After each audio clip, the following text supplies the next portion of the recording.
Selamat berjumpa kembali dengan kelas pengasuhan Glip, kelas virtual yang akan mengajak ibu bapak mendapatkan pengetahuan dan keterampilan tentang pengasuhan yang positif. Pengasuhan yang mengembangkan relasi yang kuat dengan anak sehingga anak siap menghadapi masa depannya.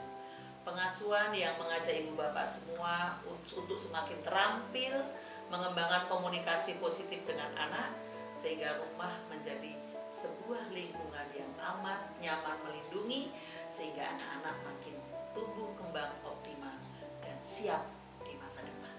Nah, pada sesi kali ini kita akan belajar bersama-sama tentang bagaimana pembentukan sifat anak. Mari kita mulai. Ibu bapak, ketika anak masih usia balita, seluruh kehidupannya sangat bergantung dan bersandar pada ibu bapak. Dunia yang dikenalnya adalah ibu bapak dan lingkungan keluarga yang kecil saja. Ketika dia menginjak usia 6 tahun atau usia sekolah, dia mengenal dunia yang lebih luas. Dia keluar rumah, bersekolah. Dia mengenal teman baru dan orang dewasa baru. Mungkin sebagai ibu bapak, sebagai orang tua, kita khawatir akan kehilangan kontrol terhadap anak-anak kita. Maka kita mengenakan aturan-aturan. Namun haruslah diingat bahwa periode ini, periode sekolah atau awal-awal masuk sekolah ini adalah periode yang sangat penting bagi anak untuk tumbuh kembangnya dan berdampak pada persepsinya tentang sekolah. Di lingkungan yang baru, dia akan berjumpa dengan orang-orang baru, teman-teman sebaya yang baru, atau usia di atasnya atau bahkan orang dewasa yang baru. Di sini dia akan belajar berkomunikasi dan cara-cara menghadapi konflik. Mungkin ketika di keluarga, dia dituruti semua kan, maunya didengarkan, kemudian diterima dan sebagainya. Di lingkungan yang baru belum tentu. Mungkin ada komunikasi-komunikasi yang tidak lancar. Mungkin ada situasi-situasi perbedaan pendapat yang menimbulkan konflik. Kita harus mencermati ini. Ini bagian penting.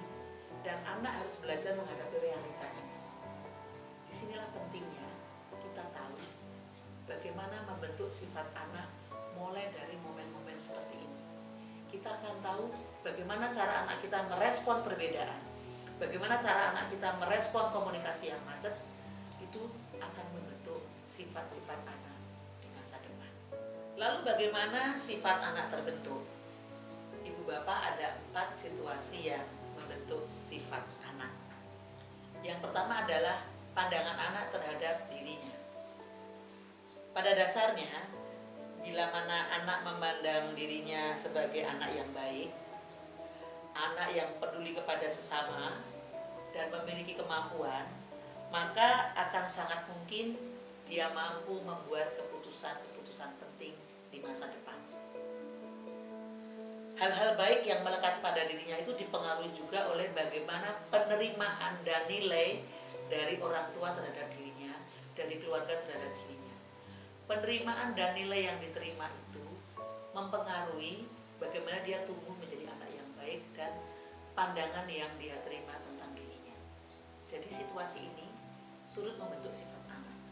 Kalau saya anak yang baik, kalau saya anak yang peduli, kalau saya anak yang solider, anak yang toleran, anak yang murah hati dan rajin dan seterusnya. Dan situasi ini merupakan situasi yang turut membentuk sifat-sifat anak. Situasi kedua yang turut membentuk sifat anak adalah dukungan dan penerimaan orang tua. Ketika dia merasakan orang tuanya mendukung, menerima dia, apa adanya dia, bahkan bisa menerima dan mengkoreksi kesalahan-kesalahannya, maka itu kan menjadikan dia punya sifat-sifat yang kita harapkan. Misalnya, ketika dia melakukan kesalahan, dia tidak diadili sepihak, tapi orang tua bisa mendengarkan apa yang membuat dia melakukan kesalahan dan bersama-sama memperbaiki kesalahan itu.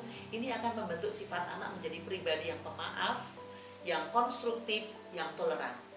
Tetapi bila dia selalu disalah-salahkan, tidak mendapatkan dukungan dari orang tua, ini akan membentuk sifat anak yang penyendiri, khawatir, takut, terancam, dan sebagainya. Maka dukungan orang tua ini menjadi situasi kedua dalam membentuk sifat anak. Dukungan yang positif akan menjadikan anak memiliki sifat-sifat yang positif dan membangun.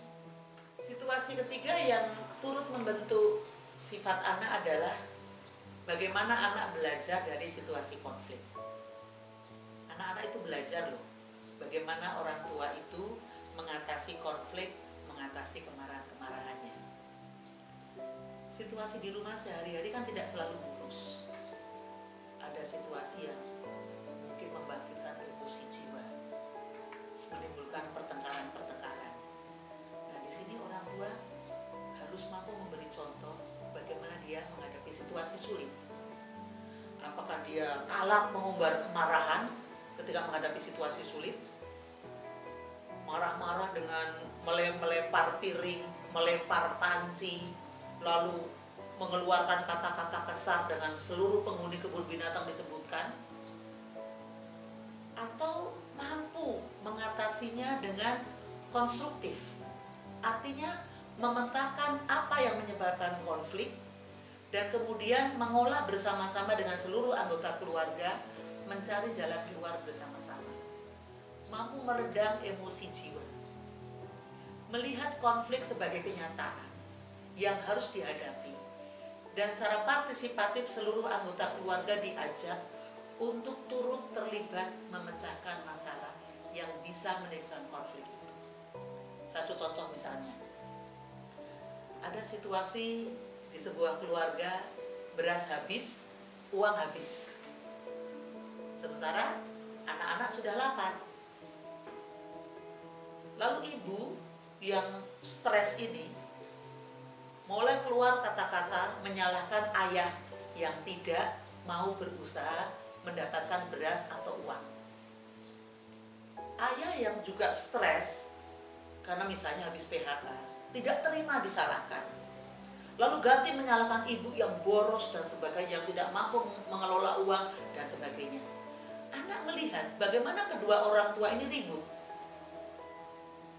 Adalah fakta bahwa beras habis, uang habis. Ketika orang tua lalu memberikan contoh bagaimana mengatasi konflik beras habis, uang habis, misalnya duduk kan, ayah, kita sudah nggak punya beras dan ibu sudah tidak pegang uang. Bagaimana sementara anak-anak harus makan? Apa yang bisa kita lakukan? Anak melihat bagaimana orang tua berdialog ketika menghadapi situasi konflik. Mungkin saat itu tidak ada jalan keluar, tapi ada sebuah proses yang dilihat oleh anak bahwa ketika menghadapi konflik itu ayah ibu berdialog dengan adem, tidak mengumbar perasaan, mengumbar kata-kata yang menimbulkan suasana rumah yang makin panas, yang barangkali makin menjauhkan proses untuk mendapatkan beras dan uang tadi. Anak melihat proses itu dan mencontoh bagaimana orang tua mengatasi konflik. Cara kita orang tua menghadapi konflik dipelajari oleh anak, direkam dan menjadi panutan untuk mengatasi konflik pada hidup-hidup anak selanjutnya. Ketika anak melihat cara mengatasi konflik orang tua yang dengan cara dialog tadi, ketika dia menghadapi konflik, dia akan menggunakan cara dialog tadi. Sebaliknya, ketika anak melihat pertengkaran orang tua, keributan-keributan dalam mengatasi perbedaan pendapat dan konflik, anak juga akan belajar bahwa kalau nanti saya menghadapi konflik, saya akan marah, melempar piring, membanting panci, mengumbar kata-kata kasar. Jadi hati-hati, kita harus waspada bahwa cara orang tua menghadapi konflik itu dipelajari betul oleh anak dan akan menjadi panutan seumur hidup. Situasi keempat yang membentuk sifat anak adalah cara-cara orang tua berkomunikasi. Anak-anak itu belajar bagaimana cara orang tua berkomunikasi. Tangkapan pertama tentu bagaimana ayah ibu berkomunikasi dengan anak. Bagaimana memperlakukan anak dan juga orang lain, bagaimana anak didengarkan dan diterima, bagaimana cara orang tua memperlakukan orang lain, apakah ada rasa hormat, apakah ada penerimaan dan penghargaan, ini dipelajari betul. Ketika cara-cara komunikasi positif dengan mendengarkan aktif ini dipraktekkan oleh orang tua ketika berkomunikasi dengan anak, anak juga akan memiliki sifat seperti itu, bahwa penerimaan, penghargaan terhadap sesama itu merupakan cara-cara yang baik dalam berkomunikasi dengan sesama. Menghargai orang lain tanpa pandang status, menerima orang lain apa adanya, itu dicontohkan oleh orang tua ketika dia berinteraksi, berkomunikasi dengan anak, atau ayah dengan ibu. Saya memberikan contoh seperti ini misalnya. Ada sebuah situasi, sebuah keluarga kedatangan seorang peminta-minta.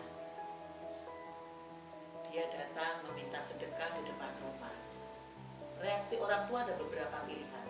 Misalnya berteriak, lainnya saja, lain waktu. Lalu pengemis pergi. Reaksi yang berikutnya, yang lain adalah orang tua lalu meminta anak, "Dek, ambil uang 2.000 dan berikan kepada orang itu." Lalu anak itu memberikan kepada si peminta-minta. Lalu peminta-minta setelah menerima uang itu, dia akan mengucapkan terima kasih sambil mengucapkan kalimat-kalimat doa bagi anak dan keluarga yang memberinya uang. Dalam peristiwa sederhana ini anak belajar bagaimana orang tua merespon sebuah situasi ketika ada orang yang beda status datang. Apakah diterima atau ditolak? Ketika ditolak, maka anak akan belajar, oh dia tidak sama dengan saya, jadi nggak usah diterima. Tapi ketika orang tua mengajak anak terlibat untuk memberikan sedikit sedekah kepada si pengemis, anak akan belajar, oh ibuku bisa menerima orang yang beda status dengan saya dan tetap bersedekah. Anak akan belajar bagaimana beramal, solider dan berbela rasa. Inilah momen penting yang membentuk sifat anak. Cara kita berkomunikasi, cara kita menerima dan menghargai sesama. Ibu bapak, ketika anak sudah memasuki usia sekolah, dunia mereka berubah. Dan mereka harus cepat menyesuaikan diri. Mereka bertemu dengan teman-teman sebaya baru dan orang-orang dewasa baru di luar keluarganya. Nah, pengalaman pertama bersekolah ini sangat menentukan pandangan anak terhadap sekolah. Termasuk membentuk sifatnya, bagaimana cara dia menghadapi konflik, dan cara-cara dia berkomunikasi dengan sesama. Nah, bagaimana orang tua merespon dalam interaksi sehari-hari dengan anak ini juga mempengaruhi pembentukan sifatnya.